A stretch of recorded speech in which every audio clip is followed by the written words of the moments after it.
Sebetulnya segini aja udah cukup. Kalau cuma Jokowi aja mah kecil. Jokowi tidak pernah berjuang untuk demokrasi. Seumur hidup dia cuma nyari duit doang gitu loh. Ya, tapi jangan lupa, saya kenal Jokowi, kenal Luhut Panjaitan. Mereka nggak bakal berhenti, tetap bakal merancang sesuatu. Jadi orang yang tidak pernah berjuang untuk demokrasi, menikmati manfaat demokrasi, begitu berkuasa dia pretel.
Nah, hari ini tema kita, usaha, jangan lupa demokrasi. Teman-teman yang di sini mengerti, tahu, dan nggak langsung berjuang untuk demokrasi. Sebetulnya segini aja udah cukup. Kalau cuma Jokowi aja mah kecil. Nah, ini mulai. Saya ada penjelasan ini. Nah, Jokowi tidak pernah berjuang untuk demokrasi. Seumur hidup dia cuma nyari duit doang gitu loh. Karena demokrasi dia punya kesempatan jadi presiden.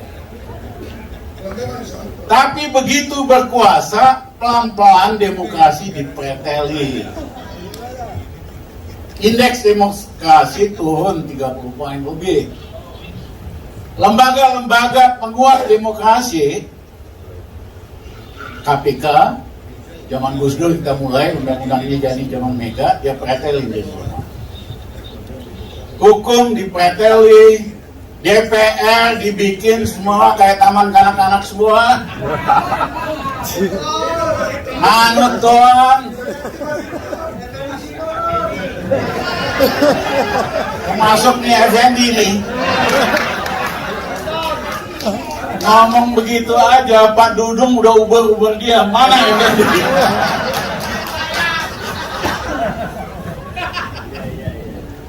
Nah, ini waktunya kita lakukan sesuatu. Mbak Mega bagus sekali. Dia taat azas, nggak boleh perpanjangan. Dia roasting Jokowi.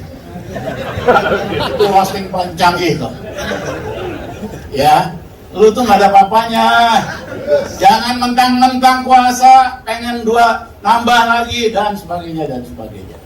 Aku kagum melihat Mbak Mega bisa roasting, ngalahin Ratu roasting tuh yang Alhamdulillah. Takdir. Ya.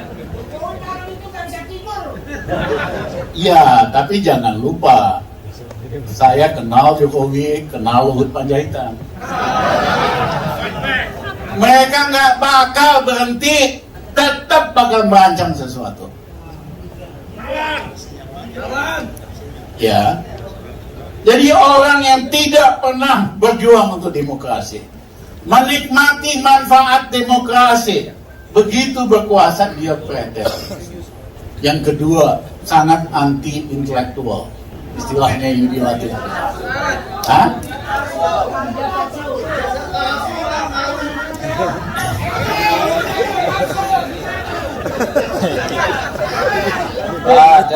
Anti intelektual, wong ijazahnya aja dipertanyakan. Palsu apa enggaknya saya nggak tahu. Tanya Pak Egy. Iya kan?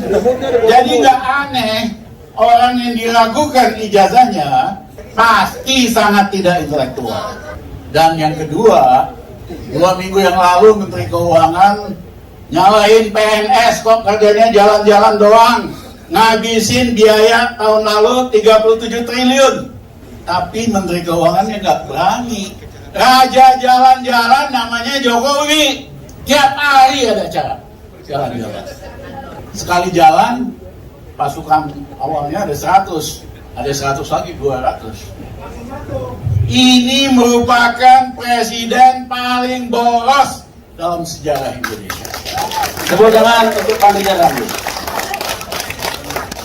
Berusaha aku sakit hati. Kenapa? Zaman Gus Dur dulu, Gus Dur kan dibilang presiden jalan-jalan. Enggak lah. Ya, jalan-jalan cuma 5-10 orang naik pesawat komersial, kadang-kadang naik pesawat Antonov kalau rombongannya gede, itu aja dituduh presiden tukang jalan-jalan. Yang ini tiap hari jalan-jalan, satu proyek tuh dikunjungi 25 biji, 25 kali ada. Kok bisa menterinya ngapain, dirjennya ngapain, presiden mesti bolak-balik 25 kali. Man, hari Man, aku minta izin. Habis Jokowi kagak presiden, kita audit biaya perjalanan. Stop. Tampang aja sederhana, penampilan sederhana, kita ketipu semua. Presiden paling boros kok.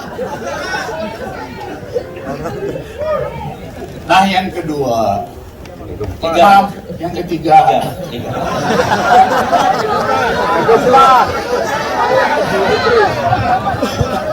Habis Jokowi mampu kita tidak mencerdaskan bangsa sesuai dengan Undang-Undang Dasar. Harus, tapi pemimpinnya ya pilih yang wong cerdas dong. Orang anti intelektual bagaimana mencerdaskan bangsa? Yang kedua, mampu nggak kita mensejahterakan bangsa? Mampu banget. No, bukan. Ini bukan soal alumni. Kenapa di Saudi Arabia, di Uni Arab Emirat, rakyatnya sejahtera? Di Norwegia. Kenapa? Karena sumber daya alamnya dikuasai oleh negara. Memang yang paling menikmati raja dan keluarganya. Tapi rakyat dapat sesuatu, jangan lupa. Sekolah gratis sampai universitas, kesehatan gratis, lain-lain gratis. Di Norwegia sama, sumber daya alamnya minyak bumi sama gas dikelola oleh negara, rakyatnya sejahtera. Pertanyaannya, Indonesia bisa enggak? Bisa banget. Zaman Pak Harto, zaman Orba, 85% pendapatan APBN itu dari minyak bumi dan gas doang. Kenapa? Sistem production sharing, bagi hasil. Setelah dipotong ongkos-ongkos, untungnya dibagi, negara dapat 85%, swastanya asing sama domestik dapat 15%. Itulah kenapa Orba bisa membayar bikin puskesmas, SD Infres, infrastruktur, dan lain-lain.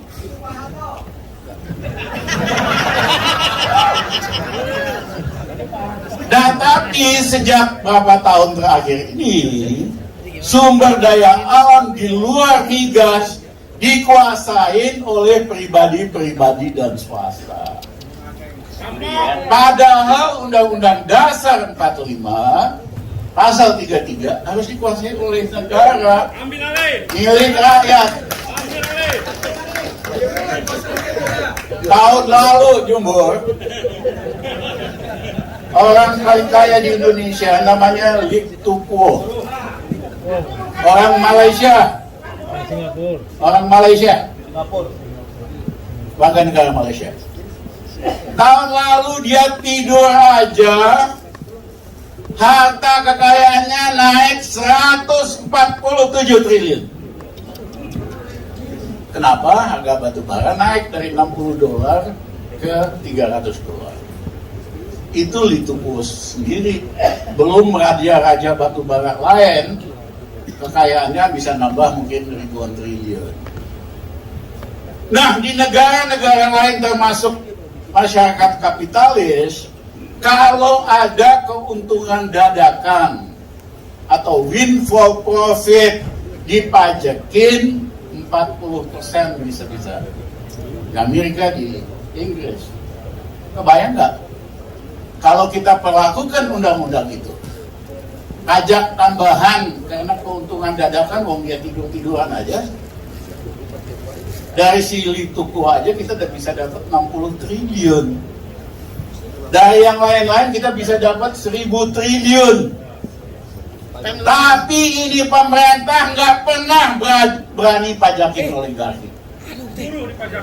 Oligarki dikasih tax holiday, dikasih tax amnesty. Beraninya cuma sama rakyat doang. Naikin pajak. Ingat nggak PPN? Tadinya maunya 15% kan? Begitu kawan-kawan Timpe semua, Antoni Timpe, takut ya, mundur ke 11%. Ini pemerintah selalu kasih ide, kalau nggak ada yang protes, dia laksanakan. Beraninya hanya naikin harga BBM, harusnya kita bisa turunkan bukan naikin.